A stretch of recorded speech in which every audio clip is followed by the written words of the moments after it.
어디에 달까요? 여기? 그래도 되죠. 벤치 옆이에요? 아니.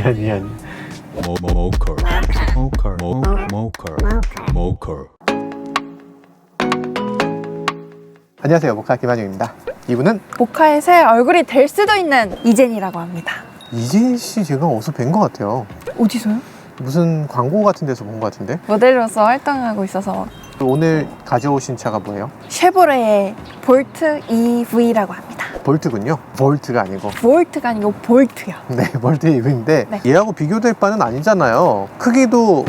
높이가 다르잖아요. 아, 그래요? 아, 얘가 더 크다? 네. 에이, 진짜? 옆에는 좀 짤뚱할 수도 있어도 위로는 크다. 톨보이군요. 네. 이게 크기에 대해서 정말 많이 오해하시는데 마치 디자인이 스파크 비슷하게 나와서 그래서 스파크 크기 아니냐 이렇게 착각들 하시는데 아니에요. 절대 전혀 아니에요. 아닙니다. 따지고 보면 니로 EV보다 키는 더 커. 그래서 이 차를 뭐라고 해야 되나 싶긴 한데 한번 같이 시승을 통해서 알아보도록 하시죠. 이렇게 합시다. 그럽시다.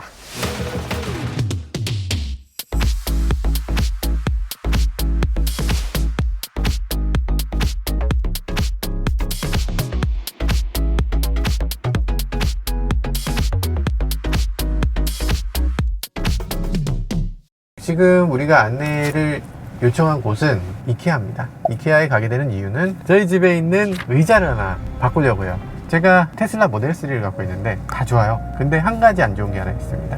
안 좋은 건 뭐냐면 뒤쪽이 해치가 아닌 게 너무 아쉬워요. 만약에 모델 S 같으면 뒤쪽이 이렇게 열려서 짐도 많이 실을 수 있고 너무 좋을 것 같은데 모델 3는 그게 안 돼서 그 아쉬웠던 것이 이 차가 되면서는 다 할 수 있을 것 같아서 그래서 저희가 실제로 짐을 실어 보면서 이 차가 다른 자동차들 예를 들면 니로 EV, 코나 EV 하고 비교했을 때 어떤가 요걸 좀 보여드리려고 해요. 그리고 특히 이 차에서 중요한 건 생각보다 굉장히 넉넉한 공간이라는 건데 이제 이케아에 가서 큰 짐을 한번 실어갖고 와보겠습니다.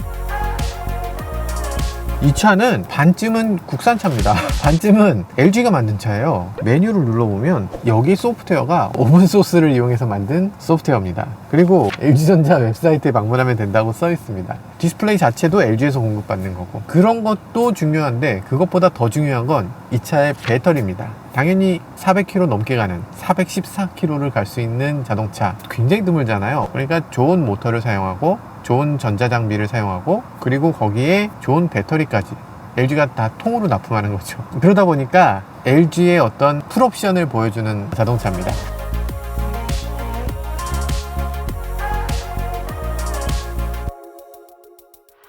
뒷좌석에 앉았을 때는 어쨌든 심플 그 자체입니다. 굉장히 넓은 공간 그리고 특별한 게 없는 뒷좌석. 아까 앞에 앉았을 때 몰랐는데 네. 뒤에 오니까 이게 되게 얇아서 그쵸. 시트가 지금 쉐보레에서도 가장 얇게 새롭게 설계된 시트인데 이 실내 공간을 더 넓게 만들어주기 위해서. 그리고 얇아서 불편할 줄 알았어요.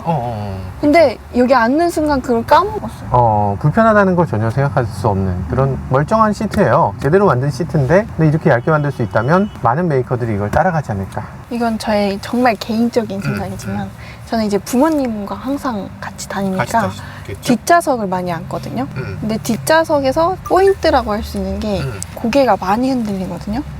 근데 딱 오른쪽을 꼈을 때 머리가 딱 고정이 되면 정말 기분이 좋아요. 이번에 2020년이 되면서 아주 조금 바뀌었는데 그게 차의 이미지를 꽤 많이 바꿔놓네요. 뭐 예를 들면 이런데 크롬이 좀 많이 추가된 점이라든지 전반적으로 굉장히 예쁘게 리프레시를 제대로 했어요. 뭔가 선명해졌다 이런 느낌이 들어요. 그리고 램프가 이런 식으로 이어져 있던 거 아니 얘가 언제부터 이렇게 예뻤나 이런 사소한 것들이에요. 이런 식으로 조금 깎인 거 조금 깎였는데 훨씬 예뻐졌어 이런 느낌입니다. 이 차의 타이어는 셀프 실링이라고 해서 타이어에 못이 박히거나 펑크가 나거나 이런 것들을 애초에 막아주는 타이어입니다. 여러분들 액체 괴물 있죠? 그 액체 괴물 같은 게 타이어 안쪽에 이렇게 발라져 있다고 생각하시면 돼요. 못이 박히면 그 액체 괴물이 그 바람 빠져나오는 대로 이렇게 빠져나와서 거기를 메꿔줍니다. 그러니까 타이어가 터지지 않고 바람이 새지 않고 그렇게 좀 굳어지는 거죠. 그러면 타이어 자체가 정말 좋은가? 그렇게 좋진 않아. 그러니까 이게 저연비 타이어라고 우리가 얘기하는 타이어거든요. 구름 저항이 적고 그리고 오래 쓸 수 있고 잘 터지지 않고 뭐 이런 장점들이 있는 타이어입니다.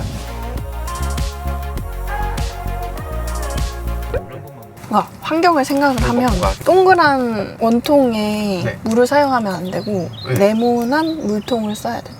그래요? 네모난 거랑 동그란 게 무슨 차이가 있죠? 왜냐면 동그라미로 채워지면 중간에 빈 공간이 발생하잖아요. 그 공간을 최대한 이용을 못 하잖아요. 그 생각은 못했네. 정말 근데 맞는 얘기예요. 환경 생각해야죠. 우리가 사실 전기차 시승하는 거를 좀 더 각별하게 시승하는 이유도 환경 생각하지 않을 수가 없어요. 우리가 미세먼지 많다고 막 욕하고 그러는데 그 미세먼지 줄이기 위한 노력을 난 뭘 했냐고 먼저 한번 되물어 봐야 될 것 같아.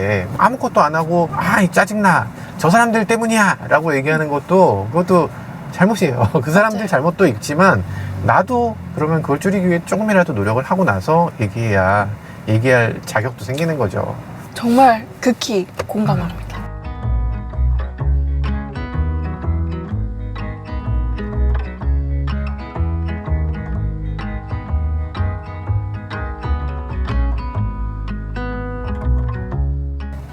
어디에 달까요? 여기? 그래도 되죠.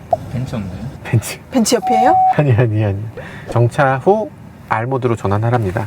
얘는 기어를 옆으로 움직이게 돼 있어요. R을 안전을 위해서죠. 사실 조금씩 브레이크를 밟았다 뗐다 하면서 가시면 될 것 같아요. 서라운드 뷰 이런 길에서 뒤도 안 보고 그냥 갈 수 있잖아. 움직여요. 스톱. 그리고 전진을 하라는 거예요. 천천히 전진 D 모드로 바꾸란 얘기죠. 정지. 내가 시킨 대로 안 하면 취소돼. 시킨 대로 해야 돼. 스톱. 오케이. 그리고 후진. 전 알았어. 말 잘 들어볼게. 시킨 대로 후진을 하세요. 손 딱 떼 이러면서 얘가 딱. 이번에 한 번에 들어갈 수 있을 것 같은데요? 아니에요. 조금 넘네요. 네, 조금 넘어요. 정지. 네. 그리고 D. 그렇게 해서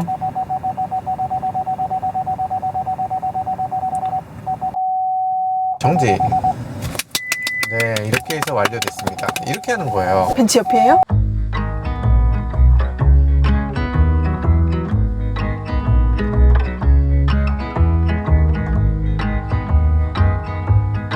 그러니까 해치가 이래서 좋아. 그냥 쑥 어지간한 건 다 들어갑니다. 이것도 2개도 넘겠네. 이게 밑에 이 히든 스페이스도 안 연 거야 아직. 그러니까 안 열고도 뭐 충분히 들어가고.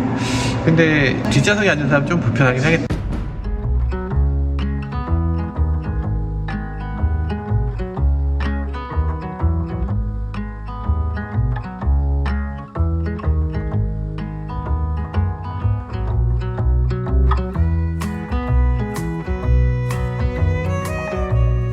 PD님이 궁금해하시는 게 있어요. 원페달 드라이빙이 도대체 뭐냐 이렇게 물어보시는데요. 시작은 BMW였죠. BMW가 i3를 내놨을 때 다들 깜짝 놀랐습니다. 저도 놀랐어요. 페달을 밟을 때는 앞으로 가다가 발을 떼는 순간 차가 그냥 멈춰버려. 브레이크를 밟을 필요가 없는 거예요. 그러고 나서 생각해보니까 맞네. 브레이크를 우리가 왜 꼭 밟아야 되지?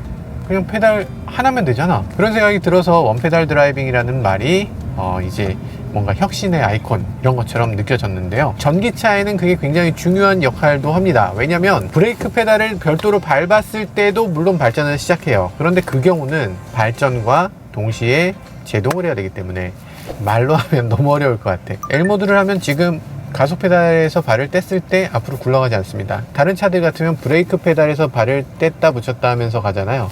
얘는 브레이크 페달에 발을 떼도 앞으로 가지 않아요. 이만큼 가야 되면 가속 페달을 이만큼 밟아야 됩니다. 발을 떼면 서고요. 밟으면 앞으로 가고. 이게 당연하잖아요. 차가 가려면 가속 페달 밟아야 되고 발 떼면 서야지. 근데 당연한 거잖아. 근데 자동차들은 그렇게 안 만들어져 있습니다.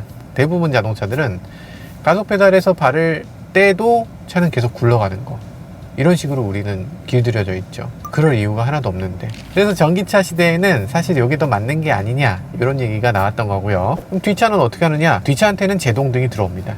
이 감속되는 양에 따라서 제동등이 들어오느냐 들어오지 않느냐를 선택하게 돼 있어요. 일정 속도 이하로 감속되면 제동등이 들어오게 이렇게 세팅돼 있습니다. 똑똑하죠?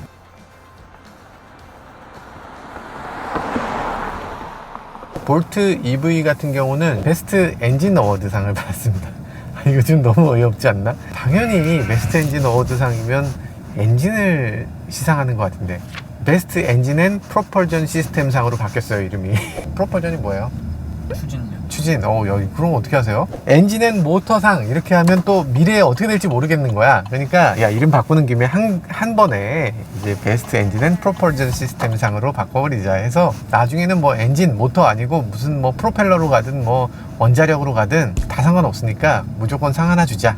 미래가 어떻게 바뀔지 모르니까 이런 식으로 이름을 바꿨고, 그러면서 이 차가 수상하게 됐습니다. 어쨌든 쉐보레 볼트 EV 여러 가지 장점들이 있지만 우리나라의 미로 EV, 코나 EV, 그리고 또 소울 EV도 있고 뭐 여러 가지 전기차들이 있는데 그 어떤 전기차도 전기차 전용 플랫폼으로 만들어지진 않았어요. 그러다 보니까 약간의 오버헤드도 있고 약간 이상한 면도 있습니다. 예를 들면 미로 EV만 해도 차 아래쪽으로 배터리팩이 따로 붙어 있는 걸 볼 수가 있어요. 뭔가 덧붙였다는 얘기죠. 기존 것을 그대로 유지하고 덧붙여야 되는 그런 한계 때문에 기존의 자동차들은 뭔가 수익을 낸다거나 이런 데도 한계가 있을 수밖에 없고요. 차의 무게를 줄인다거나 이런 거에도 어려움이 있을 수밖에 없습니다. 이 차는 확실하게 처음부터 전기차 플랫폼으로 설계됐고 전기차만을 위해서 만들어진 자동차이기 때문에 이 전용 플랫폼이라는 점 때문에도 이 차가 그만큼 가치 있는 자동차로 만들어진 것 같습니다. 지금까지 저는 모카 김한용이었습니다. 감사합니다. 이 차가 쟤보다 크거든요. 근데 더 작아 보이니까. 그러니까 가면서 또 어떻게 저게 더 이것보다 더 낮아 막 계속 그러셨어요. 하나, 둘, 셋. 숙여보면 숙여보면 힘들어. 안 보이네.